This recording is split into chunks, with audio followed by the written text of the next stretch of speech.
Hey there, guys. Thanks for joining me today on To You with Taylor. With me, Taylor Neptune. uh, on this gray-ish Monday, we're just gonna sit and chit chat and get comfy, share some stories and some informational tidbits about food. I know everyone has their own relation to food. Everyone shares their own memories, their own things with food. Um, but you're going to hear from my point of view today. I'm going to try and highlight some really good, fun things for you to take home with that as well. Um, and thank you again for following me, for following the Progress channel, our journey online, on social media, all of the above. Um, it's been very interesting to play with that, marketing aspect and all the things of that nature. And we're getting somewhere, guys. So thank you. Thanks so much for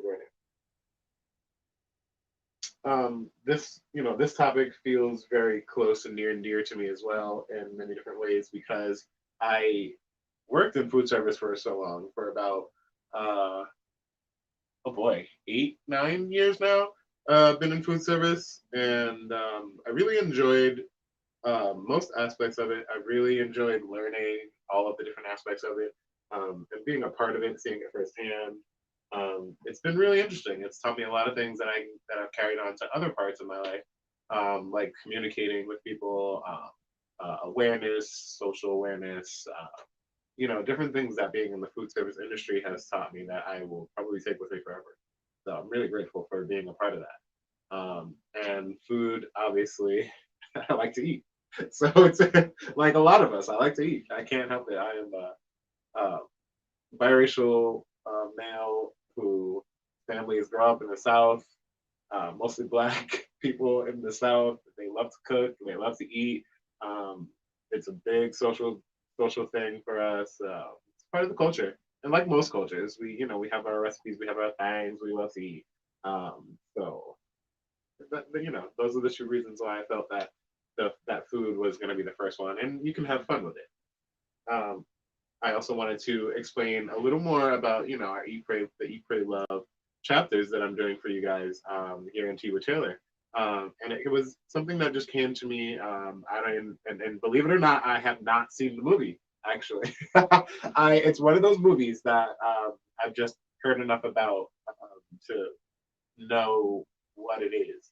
And I've seen clips, I've seen images, I've seen the outfits, I've seen uh, like snippets on YouTube, but I've never actually seen the full movie of Eat, Pray, Love, believe it or not. But the concept, and hopefully I don't get sued for using that, but we'll see. The concept, is it's more of a goal. And with these few chapters, I wanted to highlight the things that will help us to not search for happy. Because again, it's something that I said here on Tea with Taylor that a lot of people will get obsessed with searching for the happy. And then for happy, disappointment becomes the most prevalent feeling because you're searching for the happy that is almost unattainable. And not searching for happy, but learning and sharing love. Knowing you're capable, able, and true to yourself while tapping into yourself spiritually. And, for me, that may be, getting closer to God and tapping more into my Christianity and becoming nearer and being more knowledgeable. But for you and for anyone else who isn't a believer or who doesn't believe that, there is the one true God, you get nearer and more spiritual with yourself. You can become more in touch with who you are and be more in touch with yourself. Learn to tell yourself the truth and be okay with that. So that is the goal, but not to reach for happy, but to learn and share love. Knowing you're capable, able, and true, tapping into yourself spiritually, and to purposefully be aware of where we're going and trying to get somewhere together. And I really hope that through these next few chapters, we can get somewhere, by purposefully and taking information and moving forward so that we can use that to become more aware. And again, I was talking on the last chapter, the very first chapter in this installment about parenting. and about family dynamics, and that's a big role, and that's a big part of it. Again, and that starts to build those steps to healing. Um, Not that I'm professional in any way, but these are just things that will lead to steps for you to become healed and to begin that process. If you're searching for ways to do so, so the Eat, Pray, Love chapter. Stay tuned. um, Again, so I said, I talked about how I worked in food service for years. If you didn't catch it, flip it and reverse it, rewind it, do what you got to do. But if you didn't catch it the first time, I'm not going to say it again. I know my good friend Dion was just talking on Coffee with D, and he was talking about his age, but I will not do that. So if you don't know my age, you can figure it out pretty easily. But I'm not going to offer it to you. Not now. So I was reading a little bit of tidbit this morning as well in the news before we get into our food talk about Rhode Island becoming the now leading in new COVID cases as per capita. And that's saddening, unfortunately. But if you think about it, Rhode Island is one of the smaller states, so it is probably a lot easier for us to be categorized as the leading the leading state right now with the newest COVID cases, with the amount of COVID cases per capita. That's something to be said. Just be safe, guys. Make sure you're not becoming lax with your safety protocols. Stick in there. Hopefully by Christmas time, this will be normal, or things will be looking up and we'll have this vaccine. And I don't know. You guys tell me also in the comments, are you going to take the vaccine? Do you trust that? Me being a little bit of a conspiracy theorist also is very curious about that. Let me know. But yeah, I thought I would share that. We are now leads with the new cases per capita. So yikes, I'm a little worried. But we talked a little bit about the health and nutrition on one of the Wit Taylor episodes as well. As you guys know, I'm a technological grandpa, so I'm just trying to follow along here. But we talked about the health and nutrition on one of our Wit Taylors, and I just wanted to re-emphasize that, diet and exercise is a major, major, major, major part of feeling the way you to feeling good with and being happy with what you're eating. I want to also go over a few little tidbits and facts that we went over on the nutrition chapter because it is important. These are things to learn. These are really good things to know, especially with the holidays coming, and we're all used to our families cooking for us and things like that. Like I said, which may not always be the best kind of cooking for us, but it is the learned way of cooking. And excuse me, if there is no other way presented to you, then I'm very, very positive, very sure that that's the only route you'll go. So I want to represent these facts. So it was a few things about being physical and making sure that you stay physical because only 1 in 3 children are physically active every day. With COVID being a thing now, I'm sure these stats might be a little warped, but they're not great to begin with. Less than 5% of adults participate in 30 minutes of physical activity each day. Only 1 in 3 adults receive the recommended amount of physical activity each week. 35 to 44% of adults 75 or older are physically active. 20 to 34% of adults aged 67 to 75 are physically active, which is pretty great. 30% to 50% in that age group is amazing. So, good job, you guys. In 2013, research found adults in the following states to be most likely to report exercising 3 or more days a week: Vermont, Hawaii, Montana, Alaska, Delaware, West Virginia, Alabama, very southern, which is surprising to me. Maybe warm weather encourages people to be more physical, which I found is a really big thing as well with like the seasonal depression and other things like that. When it gets cold, it's harder to commit to a workout regimen. or commit to being physical in any other way than other when you have to. So I get that. Um, Excuse me. I've been so congested today. It's killing me all morning, sneezing, and I don't understand. So I'm over it. But yeah, they attribute this lack of physical activity in younger people, especially a lot to video games, and diets failing. Typically, people in America or in the USA don't have good dieting and aren't aware of what good dieting is. Um, so typical American diets exceed the recommended intake levels for the four categories of solid fats, sugars, refined grains, sodium, and saturated fat. Americans eat less than the recommended amount of vegetables and fruit and whole grain and oils, believe it or not.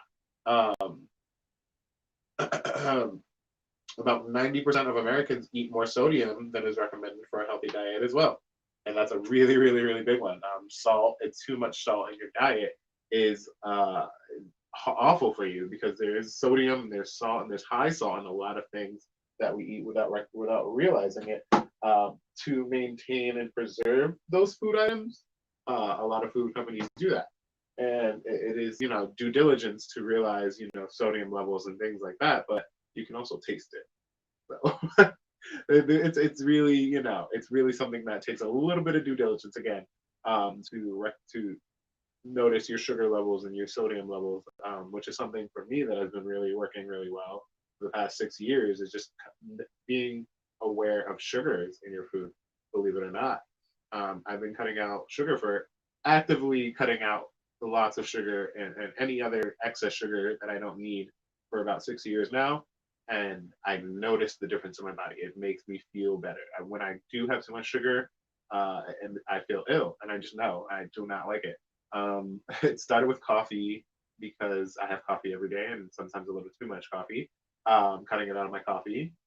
Then started cutting it out of any kind of meat recipes or things that I cook with sugar, and then it just became easier. But now it's something that I notice. So sugars and salts are something to really, really pay attention to. And with the COVID talk right now, and of course we've been living in a COVID world for months.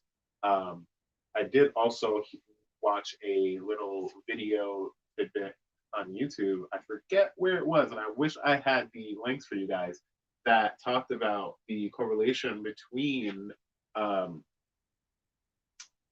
good eating and healthy eating and clean eating, even after you may or may not be infected with COVID. So as a preventative measure, eating clean, as it's called, or eating, you know, eating differently, the difference between that is the energy levels and uh, the amount of activity that your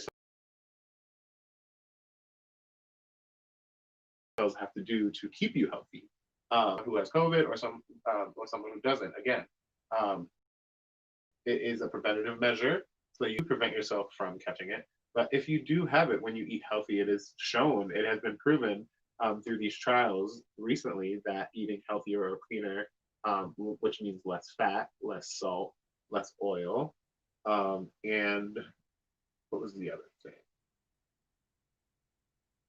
Making sure that you eat all of different food groups, meals that combine the food groups, and drinking less alcohol.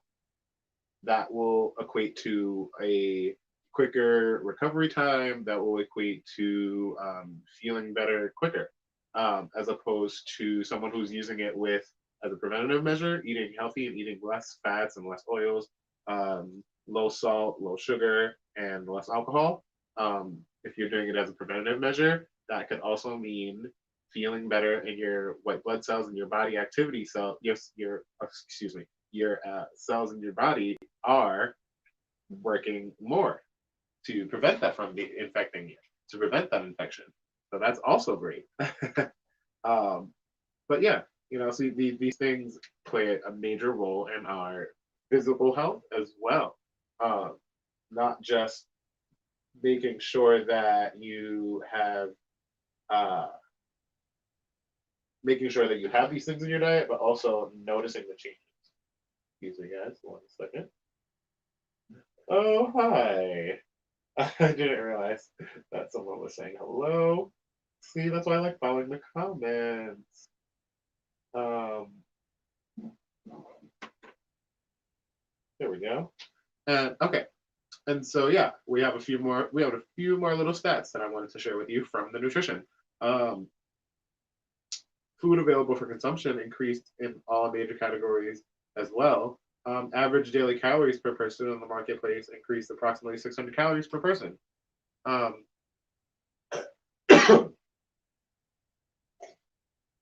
as you guys know, if you count calories, or if you're someone who pays attention to your diet, or excuse me, someone who is very health conscious, you know, 600 calories per person, that's a lot. Since the 1970s until the early 2000s, and that number has been increasing per person. Um, uh, we often hear from people who aren't from the US about the American diet and how we have way too many calories in our diet, how much intake is unnecessary, how much is necessary. Um, and that leads to the problem of obesity, which I had a few stats about that as well. The U.S. adults consume an average of 3,400 milligrams of sodium, well above the current federal guideline of less than 2,300 milligrams daily. Um, Food safety awareness goes hand in hand with nutrition education in the United States as well. Foodborne agents affect 1 out of 6 individuals and cause approximately 48 million illnesses. Um, yeah. Obesity then and now, from the 70s and 80s until the 2000s, has increased about 15%, almost doubled in the age 2 to 5, quadrupled from the age 6 to 11, and tripled from the ages of 12 to 19.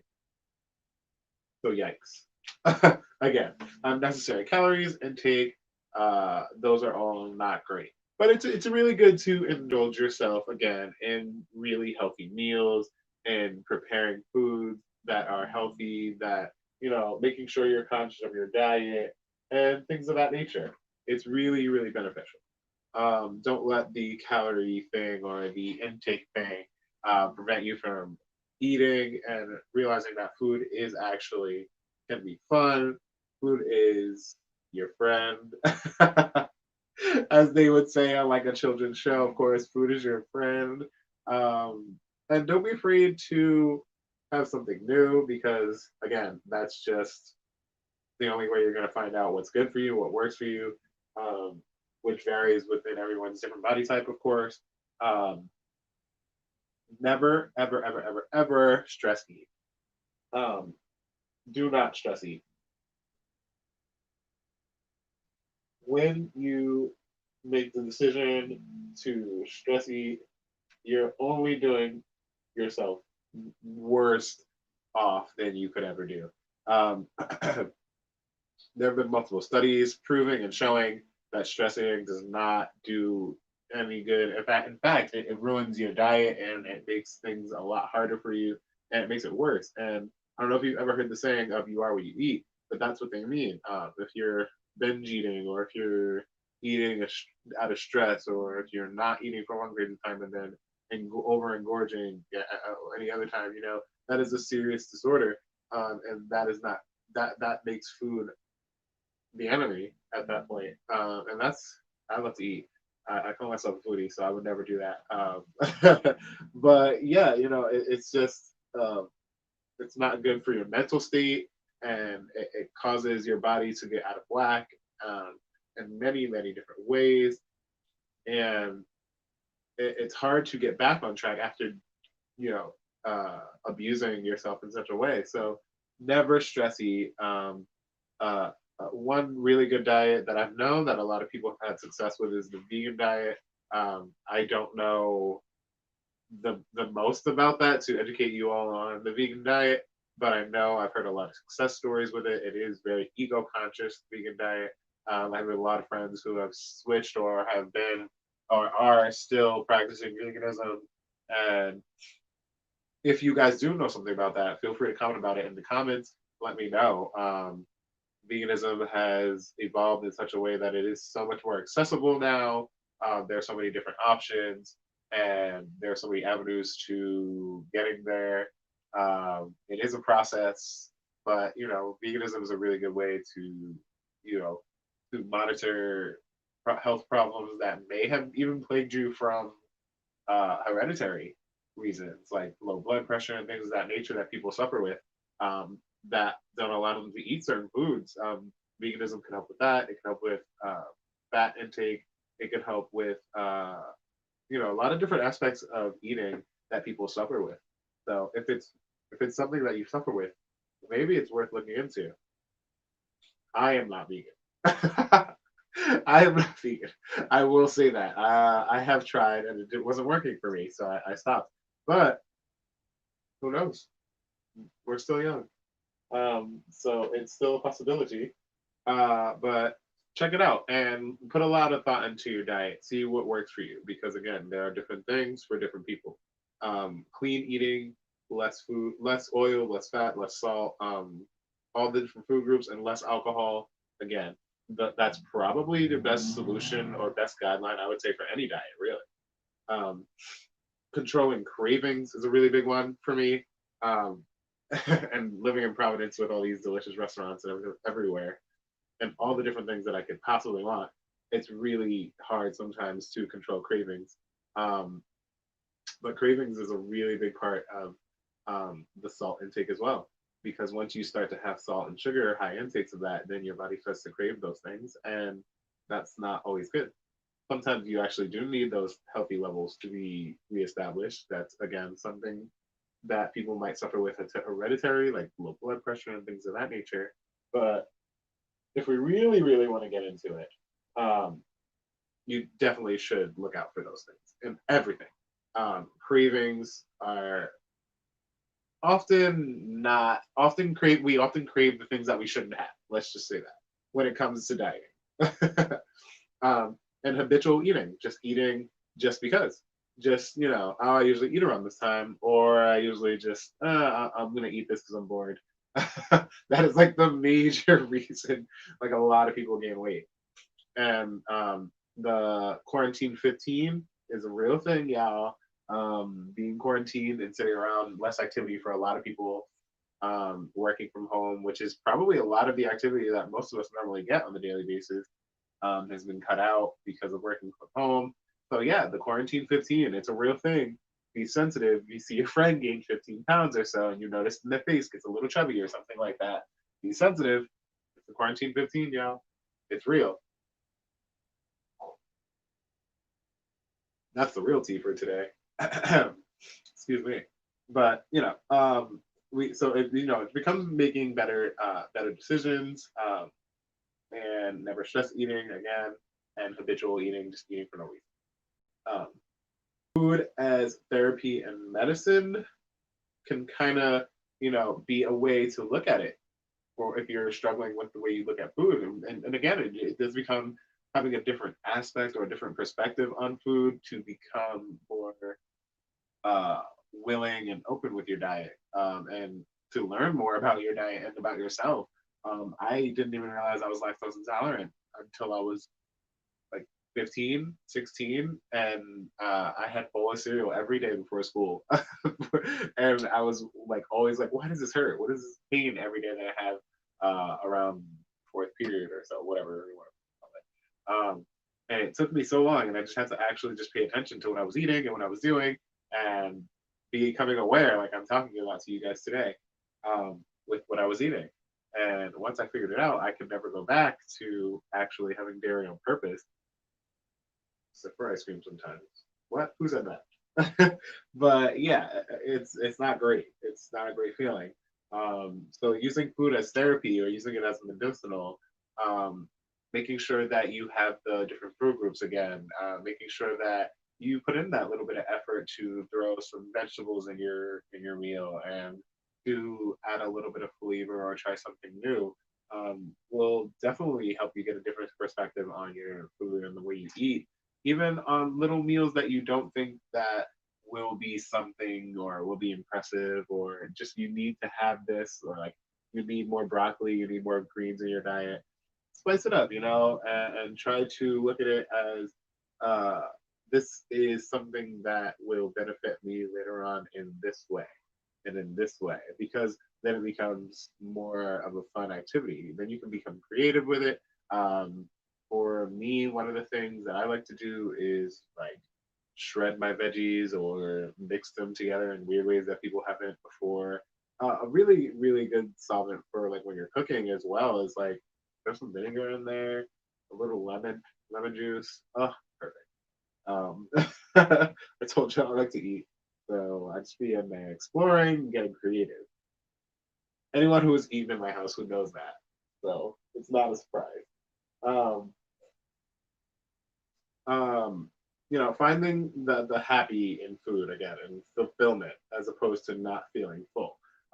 Because again, Americans have a lot of overeating and a lot of too many calories and too much fat, too much salt, too much sugar, and you're not feeling the fulfillment. You're just feeling full, and that's not the goal with eating. We want to make sure that we're making goals, finding the happy in eating. Something that soothes your soul, as the old school people would say.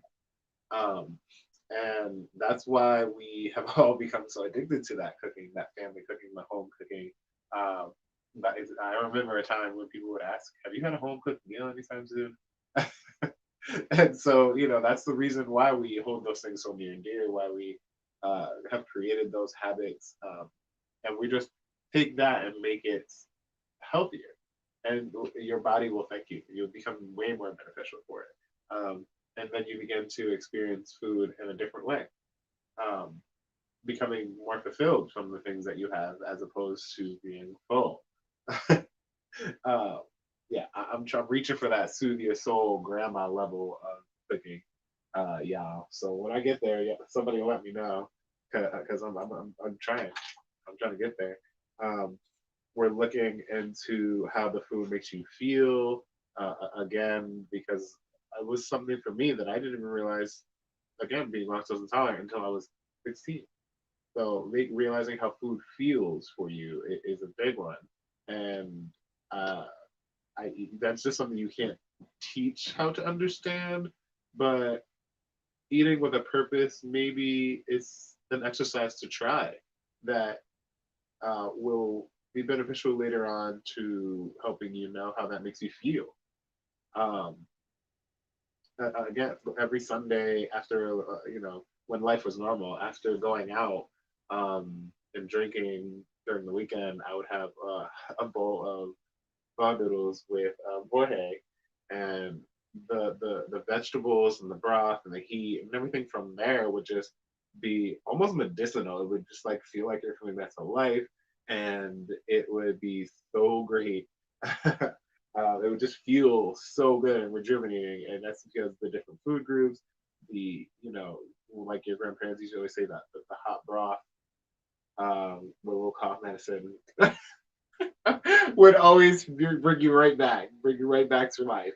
Um, so yeah, uh, let's just keep in mind that if nothing else, what I'm telling you today is to make sure you're being more aware of what you're eating, how it makes you feel, conscious eating with a purpose, um, and don't be afraid to try something new. And I'm gonna leave you guys with that today. Um, I am hoping that this, can benefit you guys a little bit. And also, if you want to share some recipes back and forth, oh yes, I'm so here for that. I have so many that I can share with you guys. Definitely leave those in the comments. Definitely let me know. I will. If I do make it, I'll try to be like one of those people that like films it on social media or something. But if nothing else, you'll know because I'll make it and have you try it to see if it's better. But yeah, so I'm gonna leave you guys with that. And again, thank you guys for watching. Thank you so much for joining us for the tea. Um, be good to yourselves and thank you. Enjoy the rest of your night.